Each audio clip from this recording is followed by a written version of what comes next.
Welcome to today's 5-minute Bible study in the book of Ruth. Today we are looking at Ruth chapter 1, verses 19 through verses 22, the end of this first chapter. Naomi returns to Judah with her daughter-in-law, Ruth.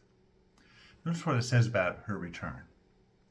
So the two women went on until they came to Bethlehem. When they arrived in Bethlehem, the whole town was stirred because of them, and the women exclaimed, "Can this be Naomi?" Now it's been 10 years since they've seen Naomi. It was 10 years ago that Naomi and her husband and their two sons left Bethlehem to travel to the land of Moab, hopefully to make a life there. But anguish has overtaken them. Naomi lost her husband, and then she lost her two sons.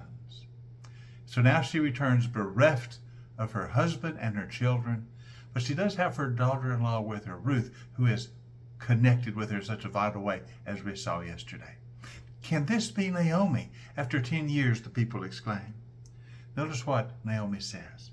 She replies, "Do not call me Naomi. Call me Mara, because the Almighty has made my life very bitter. I went away full, but the Lord has brought me back empty. Why call me Naomi? The Lord has afflicted me. The Almighty has brought misfortune upon me." We see the anguish of spirit that Naomi experiences. She says, "Don't call me Naomi." Now, why does she say that? Naomi is her name. The name Naomi means pleasant. Her parents had named her Pleasant, I'm sure because she was such a pleasant gift to them when she was born. But she says, "Instead, I have a new name. Call me Mara." Now, the name Mara means bitter. My life is no longer pleasant. My life is bitter. I've lost my husband. I've lost my sons. My life is bitter. The Lord has brought misfortune upon me. So Naomi is in deep depression of spirit.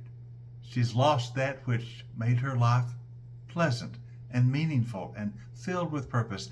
And it seems to her that the Lord has simply given her a life that is bereft of happiness and of joy.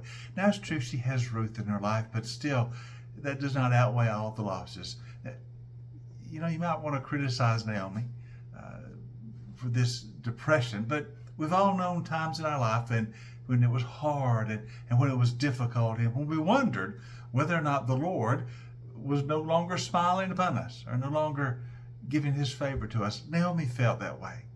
Now she's going to discover that the Lord has not forgotten her. She's going to discover his grace and his mercy and his redemption. She's going to discover that. But at this very moment, she doesn't know that. She just knows hurt and disillusionment and despair.